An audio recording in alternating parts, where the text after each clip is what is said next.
ॐ नमस्तस्मै गणेशाय ब्रह्मविद्याप्रदायिने यस्यागस्त्याय ते नाम विघ्नसागरशोषिणे ध्याये स्थिरेण चित्तेन गणेशं सर्वसिद्धिदं बुद्धिप्रकाशकं पूर्णं योगिनां हृदिसंस्कृतं स्वानन्देशं गणेशानं महावाक्यस्वरूपिणं तत्त्वमसि यत्प्रतिधरं सिद्धिबुद्धियुतं भजे. जय गजानन. भगवान गणेशांच्या दिव्य लीलांयुक्त असणाऱ्या गणेश पुराणाच्या दुसऱ्या भागाला क्रीडाखंडाला आपण पाहतोय आणि ते पाहत असताना विनायक चरित्रातल्या विविध कथा आपण ऐकतोय. त्या सगळ्या समजून घेत असताना राजा जनकाच्या गर्वहरणाची कथा आली. शुक्ल आणि विरोमांच्या घरी मोरेपाशी जाऊन पोहोचले. तिथे मोरयांनी कसं ते भावग्रहण केलं आणि सगळा भावग्रहण केल्यानंतर शमी मंदार दुर्वांचं वर्णन कसं आलं ते आल्यानंतर स्वाभाविक शौनकांनी प्रश्न कसा विचारला इथपर्यंतचा कथाभाग आपण पाहिला होता. महर्षी सूतांना शौनक प्रश्न विचारतात. बाकी आपण दुर्वांचं महत्त्व आजपर्यंत आम्हाला सांगितलं. आता आम्हाला शमी आणि मंदारांचं महत्त्व सांगा. महर्षी भृगूंनी सोमकांतांना ज्या कथा सांगितल्या त्या सूत शौनकांना समजावून सांगतायत. कशी कथा येते, अनेक कथा आल्या शमी मंदार महात्म्य सांगणाऱ्या, मागे पुढे कदाचित होतील आपल्या बोलण्यामध्ये. त्यातला भाव समजून घेऊ. शमी मंदाराचे वृक्ष निर्माण कसे झाले तिथून आपण कथेला सुरुवात करू. और्व नावाचे एक महर्षी होते. या और्व महर्षींना शमिका नावाची कन्या होते. कन्या थोडी मोठी झाली. मोठी झाल्यानंतर स्वाभाविक पितेच्या मनामध्ये जो विषय येतो तोच आला, हिचा विवाह कोणाशी करून द्यायचा, योग्य वर कुठे शोधायचा. त्या काळची पद्धत फार सुंदर होती. एखाद्या गुरुकुलामध्ये जायचं, कारण उपनयन झालेले सगळे मुलं त्या गुरुकुलामध्ये येऊन पोचलेले असायचे. आई वडिलांच्या जवळ मुलं राहतच नव्हते, ते गुरूंच्या जवळ राहत होते. त्याच्यामुळे नेमका कोणता मुलगा कसा आहे ते आई वडिलांपेक्षा गुरूंनाच जास्त माहिती होतं. महर्षी शौनक होते, त्यांचं गुरुकुल होतं. त्या गुरुकुलामध्ये औरव महर्षी येऊन पोहोचले. आपल्या कन्येबद्दलची माहिती दिली आणि विचारलं हिच्याकरता योग्य वर सांगा.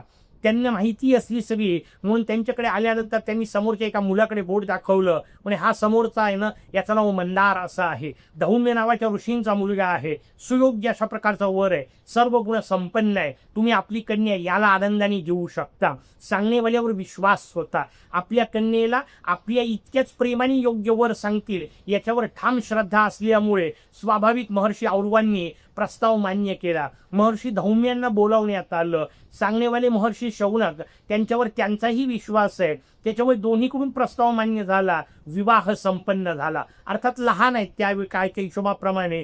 काही काळ आणखीन गेला, मुलं मोठे झाले. वापस जेव्हा गुरुकुलातून परत आला तेव्हा परत आल्यानंतर महर्षी धौम्यांनी सांगितलं आपल्या विवाहित पत्नीला घेऊन ये. मंदार निघाला. महर्षी औरवांच्या घरी येऊन पोहोचले. औरवांच्या आश्रमातून शमिकेला सोबत घेऊन परत निघाला. दोघंजण निघालेत रस्त्यात. नवीन नवीन लग्न झालेलं आहे, तर नवतरुण आहेत, अल्लडपणा आहे, एकमेकाची मस्ती करणं चालू आहे, खेळात हसत खेळत चाललेले आहेत. जाता जाता आम्हाला आश्रम लागला, महर्षी भृशुंडींचा आश्रम. तिथे येऊन पोहोचले. त्या आश्रमात गेले. नुसतं हसण्या खेळण्याचं बागडण्याचं वय होतं. समोर महर्षी भृशुंडी दिसले आणि महर्षी भृशुंडींचं ते रूप पाहिल्यानंतर अजब वाटलं, कारण असं मानवी स्वरूप नसतं. भुवईच्यामधून सोन फुटली आणि हे दोघं जण आपल्या अवखळपणामध्ये त्यांना हसून गेले. त्यांच्याकडे पाहून हसले आणि महर्षी भृशुंडी त्यांच्या सुदैवानी दुर्दैवानी म्हणा की तुम्हा आम्हा सगळ्यांच्या सुदैवानी म्हणा देहभानावर होते. त्यांचं ते हसणं ऐकलं आणि महर्षींना संताप आला. संताप कशाचा आला? आपल्याला हसले याचं नाही, सोंडेला हसले. आणि सोंडेला हसले याचा अर्थ माझ्या मोरयाला हसले, माझ्या मोरयाचा अपमान केला. या भूमिकेत त्यांनी शाप दिला की कोणत्या पद्धतीने स्वतःच्या भावना व्यक्त कराव्यात हे न समजणारे तुम्ही भावना व्यक्त न करणाऱ्या अवस्थेत जाऊन पोहोचा, वृक्ष व्हा. जे शापांच्या भूमिका व्यवस्थित समजून घ्या, म्हणजे ते शाप का देत आहेत ते आपल्याला कळेल. की वृक्षांना जीवत्व आहे पण त्यांना भावना व्यक्त करता येत नाही. आपल्या भावना योग्य पद्धतीने व्यक्तही करता आल्या पाहिजे. भावना सगळ्यांना आहेत, मांडायच्या कशा याचा विवेक असला पाहिजे. शास्त्र आपल्याला या निमित्ताने सांगतंय. मनामध्ये कशालाही पाहून हसू आलं तर तसं नुसतं हसायचं नसतं, योग्य जागीच हास्य असलं पाहिजे. ही भूमिका आपल्याला सांगताय. टिंगण कशाचीही करायची नसते, ही भूमिका आपल्याला सांगतायत. चेष्टा मस्करी शास्त्राची करायची नसते, ही भूमिका आपल्याला सांगतायत. त्या भूमिकेचा विचार करताना त्या दोघांना वृक्षत्वाचा शाप मिळाला. बरेच दिवस गेले, आपला मुलगा परत आला नाही. धौम्यांना काळजी वाटली. महर्षी धौम्य औरवांच्या आश्रमात जाऊन पोहोचले. अहो म्हणे, मुलगा पाठवला होता सुनबाईला आणाई करता, कुठे आहे? महर्षी औरव म्हणतो, तो तर केव्हाच निघून गेले दोघं जण. आता दोघंही काळजीत पडले, कारण आपले दोन्ही मुलं गेली कुठे. स्वाभाविक दोघंही चौकशीला निघाले. जिकडे तिकडे चौकशी करतायत, कारण मार्ग जो होता गावाचा, प्रत्येक मधल्या गावात विचारतायत, अशी जोडी पाहिली का? सगळ्यांनी सांगितलं, हा काही दिवसांपूर्वी आमच्या इथून गेलेले, या दिशेला गेले, त्या दिशेला चौकशी करत जाऊन पोहोचले, आम्हाला आश्रमात येऊन पोहोचले. महर्षी भृशुंडींची चरण धरले. अद्वितीय आनंद झाला. इतक्या अद्वितीय विभूतिमत्वाचं दर्शन झालं. दोघांनी महर्षींचं पूजन केलं आणि स्वाभाविक प्रश्न विचारला, असे असे आमचे 2 मुलं इकडे येताना आले होते, असं आजूबाजूचे गाववाले सांगतात. आपण कदाचित पाहिले असाल का? कारण समाधीत असतात हे भूमिका होती. आपल्या कदाचित नजरेतून गेले का? महर्षी भृशुंडींनी त्या समोरच्या 2 झाडांकडे बोट दाखवलं, म्हणाले, हे तुमचे मुलं.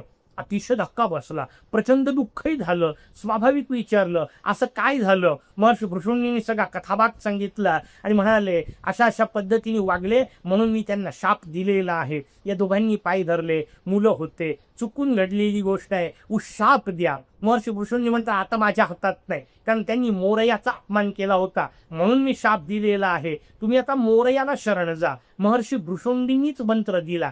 त्याच झाडाखाली 2 जण बसले, तिथं बसून तपश्चर्या केली. आता महर्षी भृशुंडींनी दिलेला मंत्र असल्यामुळे स्वाभाविक ताबडतोब फळ मिळालं. मोरया प्रगट झाले.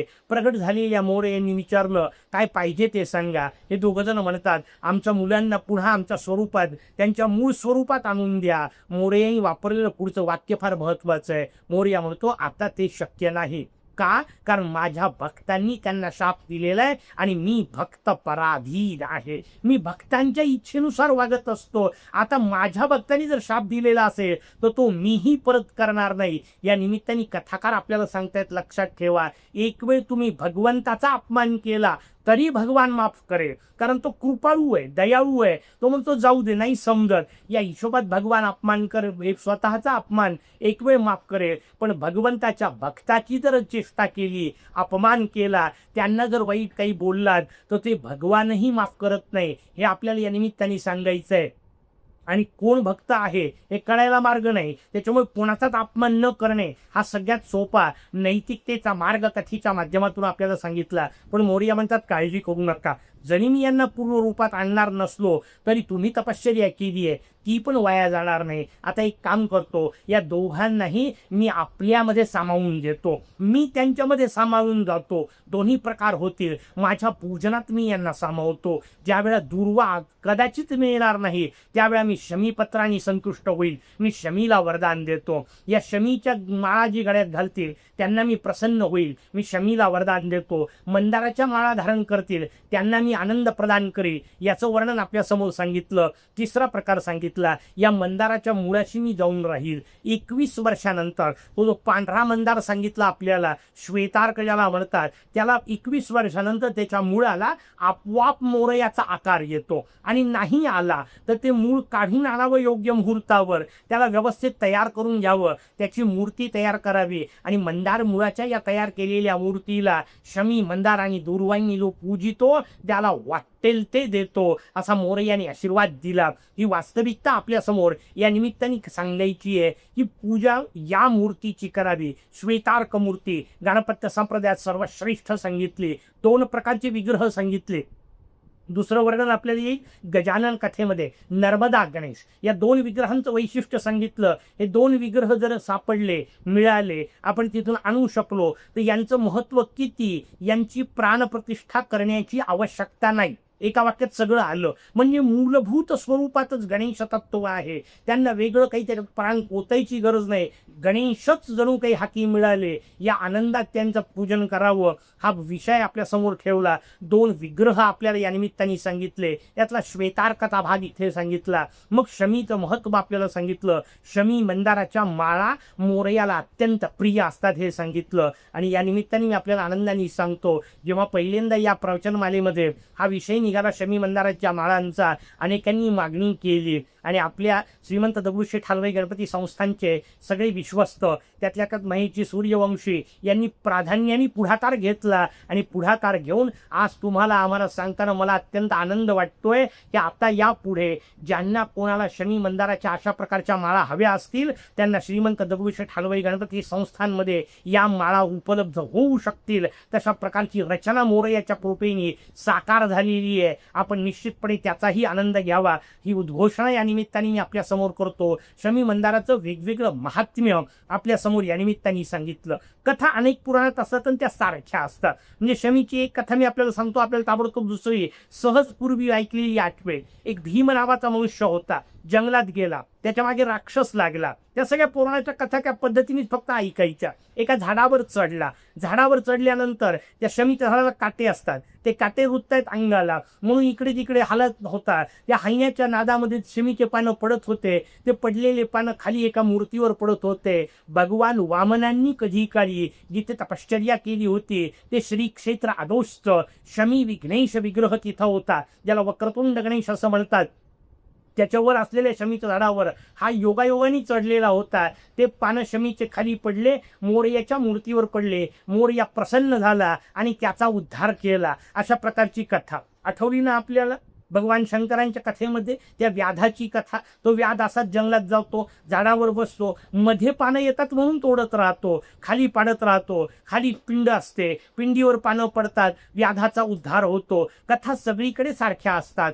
का सारख्या असतात? तर त्याच्यामागचं कथनीय सारखं असतं. आता आपल्याला ऐकून ते व्यवस्थित लक्षात आलेलं आहे की चुकून जरी झालं, न कळत जरी झालं, माहीत नसताना झालं तरी उद्धार होतो. आपण समजून उमजून वाहिले तर आपल्याला निश्चित फळ मिळणार. एवढी आता आपल्याला रचना व्यवस्थित लक्षात आलेली आहे. शमीच्या महात्म्याच्या अशा कथा आपल्याला सांगितल्या. एक कथा सांगितली आहे कीर्ती आणि प्रभेची कथा आपल्या समोर सांगितली.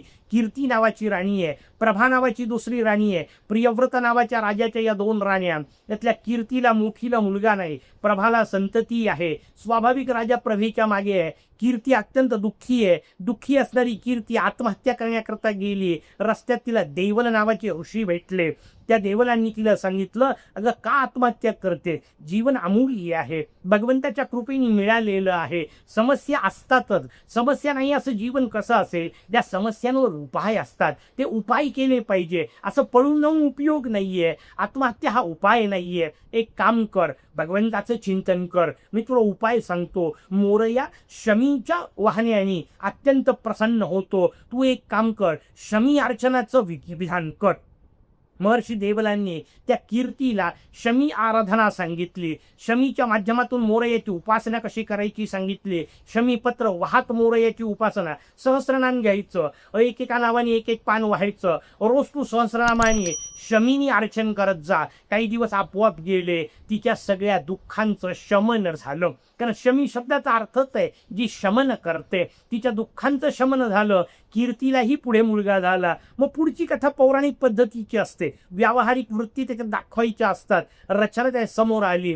ती कीर्ती जेव्हा मुलगा झाला तेव्हा प्रभेला वाईट वाटलं. प्रभेने त्या मुलावर विषप्रयोग केला. तो विषप्रयोग केल्यानंतर कीर्ती पुन्हा दुःखी झाली. पुन्हा महर्षी देवल आले, म्हणे काळजी करू नको, तू जे शमीचं व्रत केलं ना त्याचं पुण्य त्याला दे, तो मुलगा उठे. आता हा पौराणिक कथेचा भाग झाला. असा उठतो की नाही महत्वाचं नाहीये, भाव त्यातला समजून घ्या. शमीच्या व्रताच्या पुण्याने वाटेल ते प्राप्त होतं, बस तेवढंच समजून घ्यायचं. बाकीची कथा सोडून द्यायची. तशा पद्धतीने कथा आपल्या समोर सांगण्यात आली आहे. शमीचं महात्म्य सांगणारी एक अद्भुत कथा आहे. एक माणूस होता, कमालीचा पापी होता, नाना प्रकारचे पाप केले. त्या सगळ्या पापांच्या नंतर नरकात जाऊन पोहोचला. नरकात त्याला नाना प्रकारच्या यातना देत आहेत. अजब एक घटना घडली. अचानक सुद्धा नरकच थंड झाले, तिथे आग शांत झाली. मोठं आश्चर्य वाटलं. यमदूतांनी जाऊन ताबडतोब यमराजांना सांगितलं, अहो म्हणजे कधीच घडलं नव्हतं, असं अजब काहीतरी घडलेलं आहे. नरक सगळे शांत झालेले आहेत, काय करायचं? भगवान यमराजांनी ध्यान केलं. काय घडलेलं होतं? म्हणजे याचा मृतदेह पडलेला होता. याच्या जवळून एक कोणीतरी गाणपत्य गेला. त्या गाणपत्याने स्वतःच्या डोक्यावर शमीचं पत्र धारण केलेलं होतं. पूजनानंतर मोरयावरच्या याच्यातलं निर्माल्य डोक्यावर धारण केलं होतं. वाऱ्याने उडालं, याच्या देहावर पडलं. याचा देह आता पवित्र झाला म्हणून त्याला नरकाच्या यातना नाहीत. गमतीचा भाग त्यातला सोडून द्या किंवा सांगण्याची पौराणिक शैली त्यातली सोडून द्या. सांगायची गोष्ट आहे कोण्यातरी दुसऱ्या माणसाच्या डोक्यावरचं शमीचं पान याच्या मेलेल्या देहावर पडलं तर याचा इतका उद्धार होतो. मला सांगा तुम्ही आम्ही आमच्या गळ्यात शमीची माळ घातली किती उद्धार होतील. त्या अर्थाने कथा फक्त समजून घ्यायची. निश्चिती दिलेली आहे उद्धाराची, निश्चिती दिलेली आहे आपल्या उन्नतीची, तेवढा भाग समजून घ्यायचा. अशा पद्धतीने शमी मंदाराच्या वेगवेगळ्या कथा सांगितल्या आणि मग अशा अनेक लीला केलेले मोरया परत आले.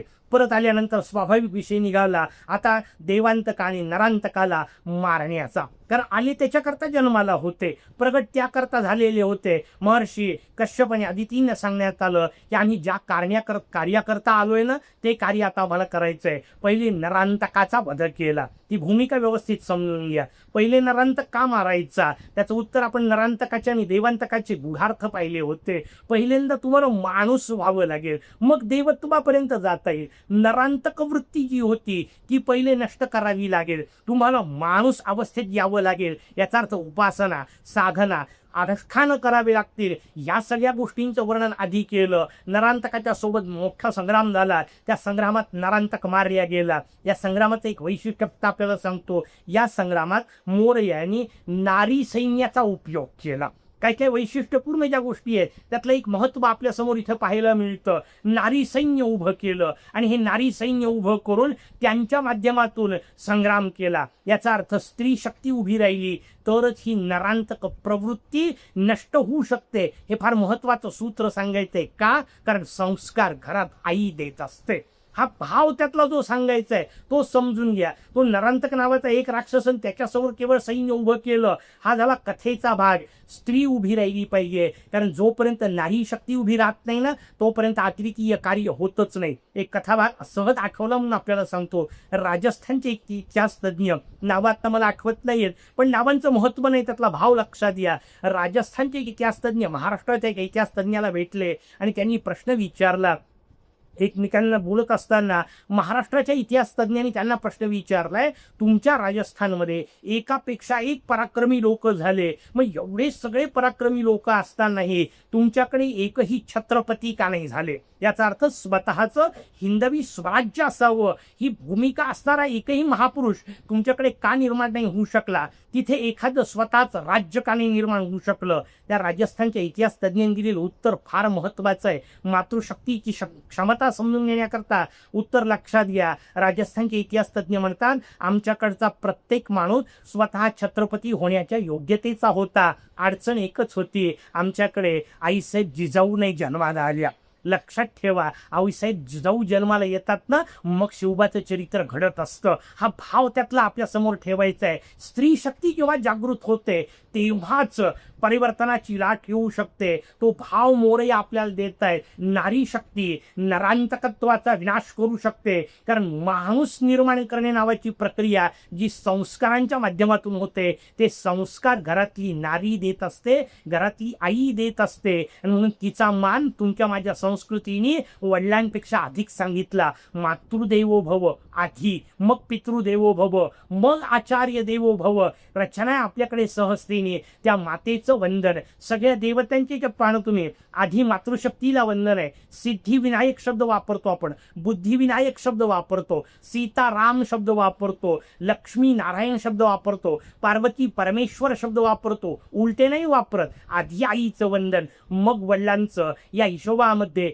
सिद्धी आधी मग सिद्धिपती, बुद्धी आधी मग बुद्धिपती ही ती भूमिका आहे ती इथं आपल्यासमोर मोरया दाखवत आहेत. सिद्धी बुद्धीने सैन्य उभं केलं, नरांतक वृत्ती नष्ट केली आणि मग देवांतक वृत्ती जी आहे ती मात्र मोरयाने स्वतःच्या कृतीने नष्ट केली. हा पुढचा कथाभाग येतो. देवांतक आणि नरांतक या दोघांचाही वध केला, कारण त्याच्याकरता मुळात प्रगट झाले होते.